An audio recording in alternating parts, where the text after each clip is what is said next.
Everybody, thank you first to the organization for inviting me with such a skilled panelist. It's a pleasure for me, an honor. I would like first to introduce the situation and the main issues we have. Juan José, you can speak in Spanish if you want. I prefer in English because I've got all the documentation in English. Okay. Your slide is ready to go in case Juan José. We pass to the next. Yeah.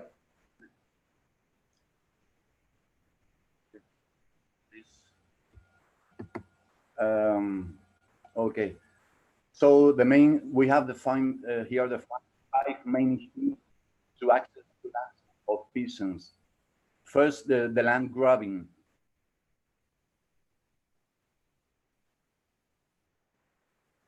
Lest we have the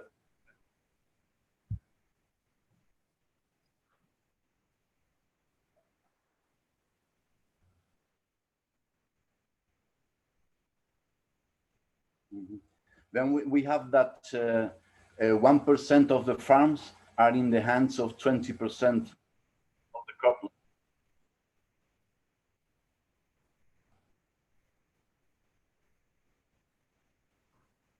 The 3% of the farms are owned by the 50% of the cropland.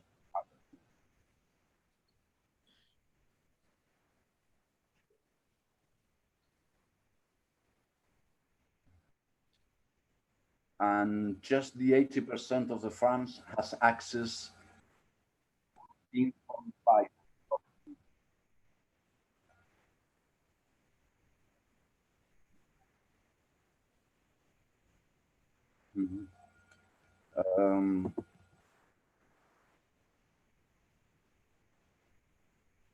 Then we can see here in the image the proportion, but it's just to have an idea. Can we change to that? Yeah, we have as well as the 3% of the farms owns the 50% of the.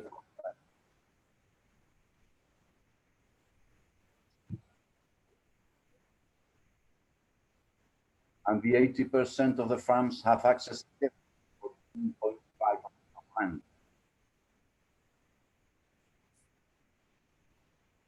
The corporative land grabbing is the worst problem we have, because they can manipulate the law of a country and state inside the different areas. Like we can see, like in Romania, we have 8.5% grabbing 100,000 hectares. Hungary have 17%, 1 million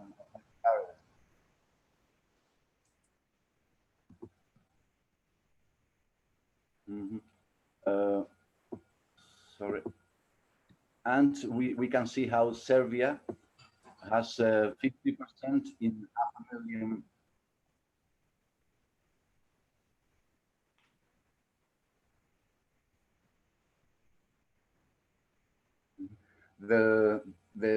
We have here in this picture the map of land give us the idea of how big is the accaparation inside Europe. Juan José, I'm sorry, we don't hear you very well. I don't know. And later we can see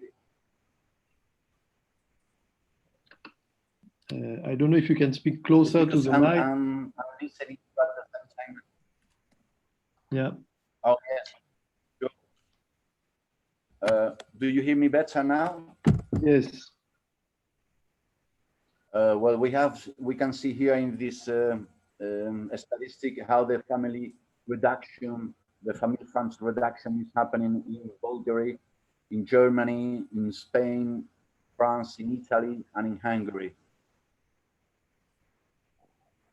That will be possible for everybody that wants to have it in details, I won't read it because it will take me a lot of time.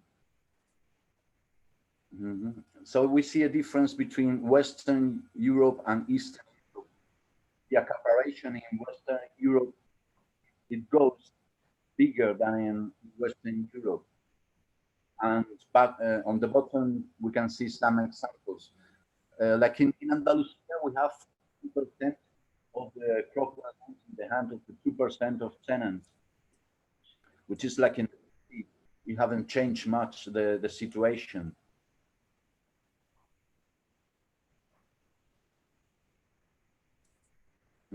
And here we see how the big cooperative companies can manipulate the law in every state. And we have the CAF, the CAP, as a general mark, legal mark, where the rest of the states can apply, and the amount of money they have received for the corporation.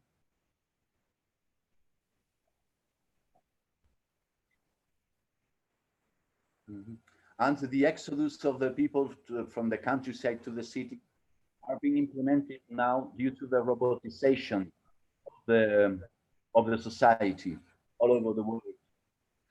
So we can see as the same issues we have in Europe are being held all over the world, the same all over the world. So we have to make actions together to stop those transnationals, because they don't have proper nationality. They are established all over the world, and we have to attack them all together at the same time, all over the world.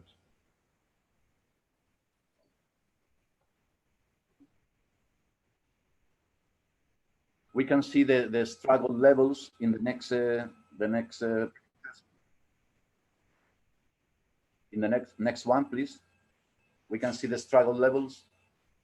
This is that's it.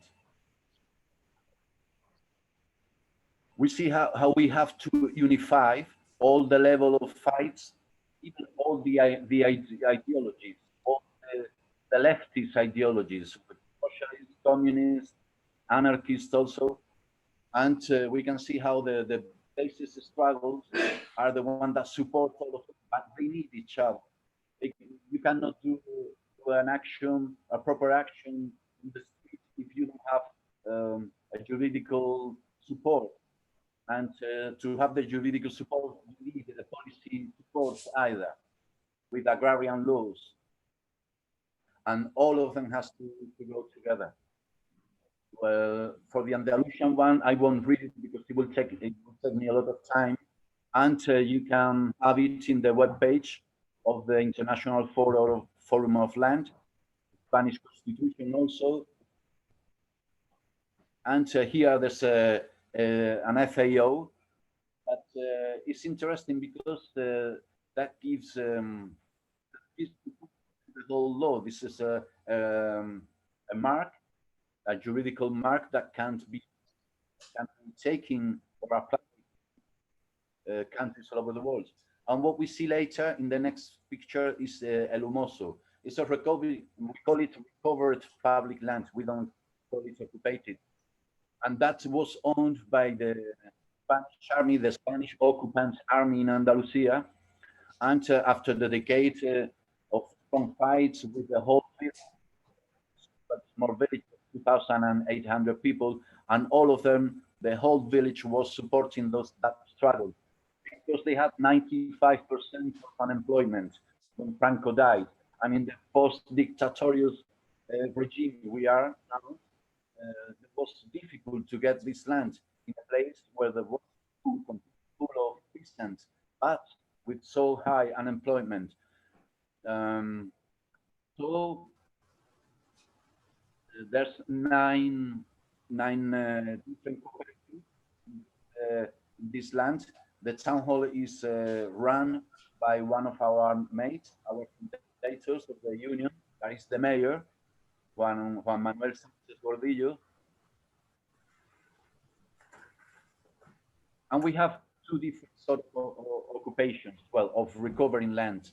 The one we saw before is a planified one. At that one we are watching now in Montes.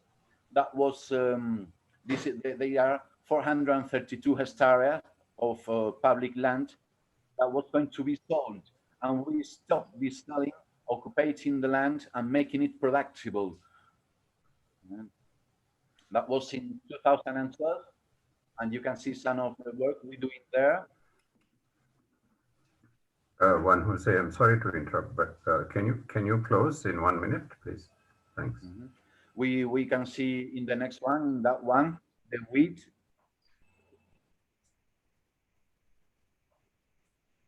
And this wheat that was found in a pyramid in Egypt, and it's been recovered and adapted to the lands in here, in Andalusia.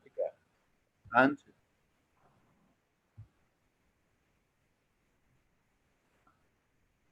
that one, the one we see now is the 7th recuperation of Samonte. We have done it nine times.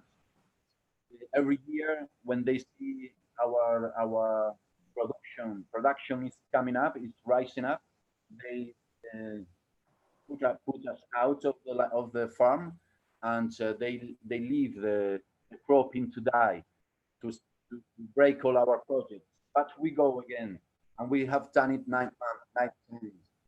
So I will take longer. I think I run out my time. Thank you very much for your attention to everything, and to the organization for this magnificent journey.